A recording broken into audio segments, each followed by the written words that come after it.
Écoutez Sirat Relak Yutet, deuxième sira sur Kitetse. Dans notre paracha, on parle de la mitzvah de, de construire un parapet, de construire une barrière quand on a une nouvelle maison, quand on a un toit ou un balcon, on doit construire un parapet, une barrière pour pas que les gens tombent. Et donc le verset il dit, quand tu construiras une nouvelle maison, tu feras un parapet, tu feras une barrière pour ne pas qu'on tombe. Et alors lui pose la question, mais pourquoi le verset il dit, quand tu construiras une nouvelle maison? Le parapet, on doit le mettre sur n'importe quelle maison, même quelqu'un qui achète une ancienne maison, qui n'avait pas de parapet. Il doit construire la barrière. C'est pas que quand la maison est nouvelle. Pourquoi le verset il dit une nouvelle maison? Alors c'est sûr que, contrairement à la mezouza, on a l'obligation de la mettre que quand on rentre et on commence à habiter dans la maison. Alors que la barrière, le parapet, on a l'obligation de la construire à partir du moment où on construit la maison, avant même qu'on soit rentré. Alors d'accord, mais pourquoi on dit une nouvelle maison? Même quelqu'un qui acquiert une ancienne maison. Alors lui, il l'a pas construite, il l'a acquise. Mais à ce moment-là, lui aussi, il doit construire le parapet dès qu'il l'a acquise, avant même qu'il soit rentré. Et donc, pourquoi on mentionne nouvelle maison? Et deuxième question que le rabbi pose, pourquoi on dit, le verset, il dit, qui Paul a nofel mimino, de peur que ne tombe le tombeur, de peur que ne tombe celui qui va tomber. Alors on comprend que ça veut dire de peur qu'on tombe. Mais pourquoi le verset il s'exprime de cette manière-là? De peur que tombe le tombeur. Il n'est pas encore tombé. Le parapet il est là pour lui éviter de tomber. Pourquoi tu dis de peur que ne tombe le tombeur?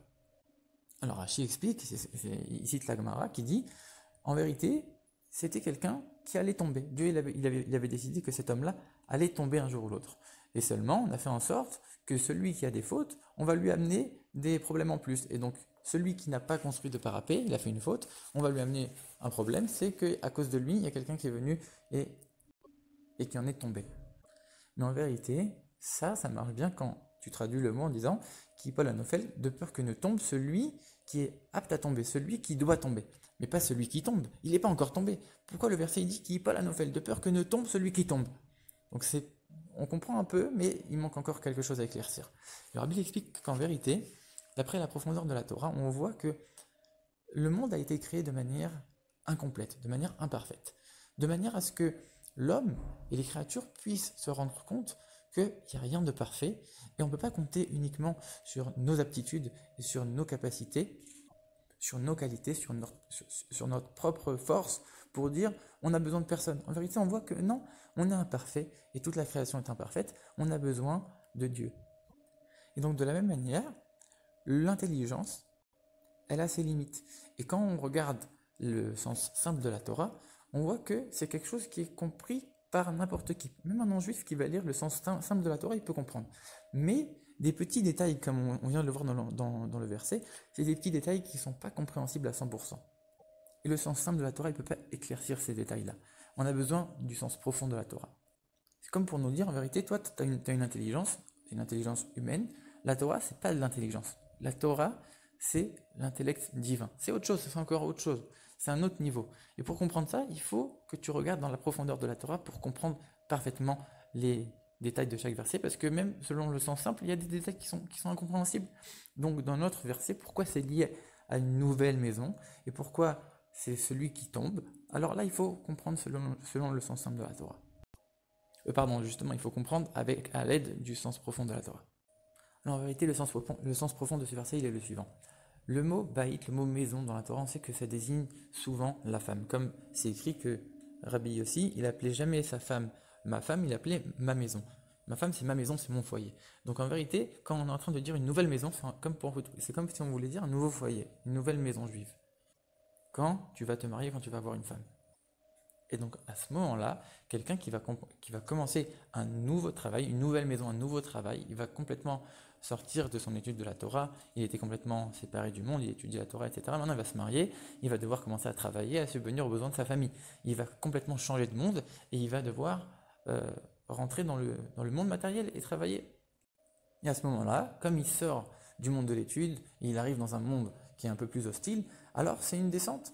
Et c'est un endroit où il risque de chuter, qui Paul Anofel, de peur qu'il ne tombe. Pourquoi qu'est-ce qu'il doit faire pour ne pas tomber?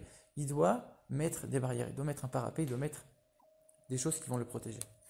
Comme il change complètement d'univers, il arrive dans un monde hostile, et que lui, il a juste étudié la Torah, il n'était pas marié, il n'avait pas forcément d'obligations et de responsabilités, il va rentrer dans un monde de un monde d'action, un monde de matérialité où il aura énormément de responsabilités, il change complètement de monde, il est susceptible de chuter, on lui dit mets des barrières, mets un parapet pour ne pas chuter. La deuxième signification qu'on peut avoir au mot maison, quand on dit nouvelle maison, en vérité c'est le corps de l'homme.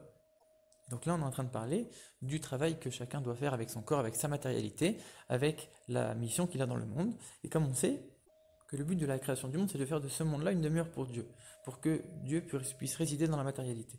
Donc en vérité, par rapport au monde spirituel, par rapport à la spiritualité, la matérialité, c'est quelque chose de complètement nouveau. Avant, les âmes, elles étaient complètement spirituelles, elles étaient en haut dans le monde des âmes, et quand elles vont descendre dans ce monde-là matériel, avec un travail à faire, là, c'est quelque chose de complètement nouveau. C'est nouveau pour elles et c'est nouveau pour Dieu. On est en train d'amener quelque chose de nouveau à Dieu, puisque c'est quelque chose que Dieu, si on peut dire, ne peut pas apporter tout seul, puisque c'est notre travail, c'est nos efforts, c'est notre crainte de Dieu qu'on va travailler, qui va amener quelque chose en plus à Dieu, une satisfaction à Dieu. Donc on apporte quelque chose de nouveau. Et du point de vue de Dieu, du point de vue de la spiritualité, prendre quelque chose de matériel, donc quelque chose de complètement nouveau, quelque chose qui a priori est complètement éloigné de la spiritualité, quelque chose de matériel, et le travailler, faire son service de Dieu avec, pour le transformer en spirituel, ça c'est quelque chose de complètement nouveau, c'est un concept complètement nouveau. Donc faire une nouvelle maison, c'est quoi une nouvelle maison? Quand tu construis une nouvelle maison pour Dieu, un endroit qui est complètement nouveau, la matérialité du monde qui va être complètement transformée en spiritualité avec le service de Dieu. En vérité, même dans l'homme, ça amène quelque chose de nouveau, puisque l'homme, grâce à ça, il va atteindre un niveau sans aucune commune mesure avec le niveau qui était le sien auparavant, avant d'avoir travaillé dans le monde matériel. Et alors comment on fait pour créer cette nouveauté, pour réussir ce travail de Baït Radach, de nouvelle maison? Ça, c'est par le fait d'être complètement soumis à Dieu. On sait qu'il y a un principe qui dit que pour passer d'un niveau à l'autre, on est obligé de complètement sortir du premier niveau pour pouvoir rentrer complètement dans le deuxième. Si on a encore un pas dans le premier niveau, on ne sera jamais rentré complètement dans le deuxième. Il faut d'abord complètement sortir du premier niveau, et après seulement on peut commencer à rentrer dans le deuxième niveau. Et donc ça veut dire qu'il faut complètement sortir de soi. Il faut qu'on soit complètement annulé, complètement soumis à Dieu, et par ça on peut commencer à rentrer dans le nouveau travail, le travail de travailler la matérialité et de servir Dieu dans ce monde-là.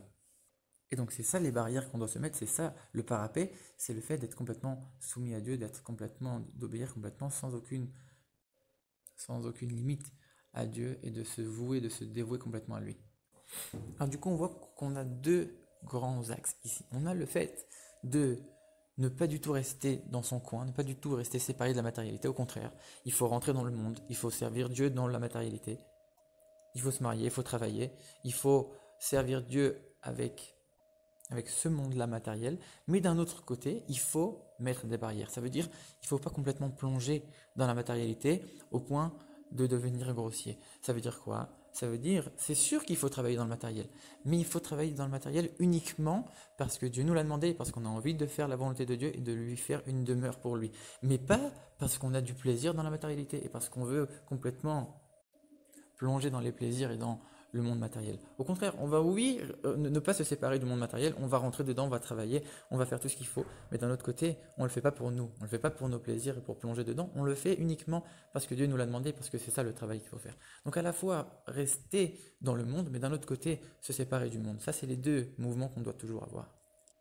Et donc pour chaque juif qui va se marier, on doit savoir qu'un juif, quand il se marie, c'est pas quelque chose de particulier. Un juif, le mariage d'un juif, il a des conséquences sur l'ensemble des mondes spirituels et sur l'ensemble du peuple juif. Donc quelqu'un qui doit se marier doit toujours se rappeler d'avoir ces deux axes, ces deux mouvements. Rentrer dans le monde mais se séparer du monde. Le rabbi dit que c'est sûr que même un nouveau marié, au moment de son mariage, on lui pardonne tous les péchés qu'il a fait. Mais d'un autre côté, alors il pourrait penser, j'ai pas besoin de faire tchouva, de toute façon, je vais être pardonné. En vérité, le rabbi dit non. Les fautes qu'on a fait avant de se marier, des fois elles peuvent nous rattraper et nous déranger dans notre nouveau travail, dans notre nouvelle vie. Et donc il faut faire encore plus tchouva. Tchouva sur le passé et se préparer au futur, à cette nouvelle vie pour un nouveau marié. Maintenant le rabbi il pose la question, il dit mais comment on peut rentrer dans le monde tout en étant séparé du monde? Comment ça marche? Comment c'est possible? En vérité, le rabbi explique que quand on se marie avec une femme, en vérité, le but c'est de faire résider la présence divine, de faire résider Dieu dans le couple. Et en vérité, l'union entre un homme et sa femme, quand il est réalisé selon la Torah et comme il faut, il est là pour amener, pour représenter et pour amener l'union entre Dieu et le peuple juif, comme Mashiach arrivera. Et de la même manière que quand un homme il se marie à sa femme, elle n'a plus le droit de se marier, elle n'a plus le droit de fréquenter aucun autre homme. Alors de la même manière, Dieu, quand il s'unit avec le peuple juif n'a pas le droit de donner l'attention à quoi que ce soit d'autre que Dieu, et donc il n'a pas le droit de plonger dans le matériel. Ça veut dire que justement, grâce au fait qu'on va se marier, au fait qu'on va amener la présence de Dieu entre un homme et une femme, donc on va rentrer dans le monde matériel et on va faire ce que Dieu nous demande, on va unir l'homme et la femme comme il faut, on va amener l'union de Dieu et le peuple juif et donc automatiquement se séparer de la matérialité et des plaisirs de ce monde.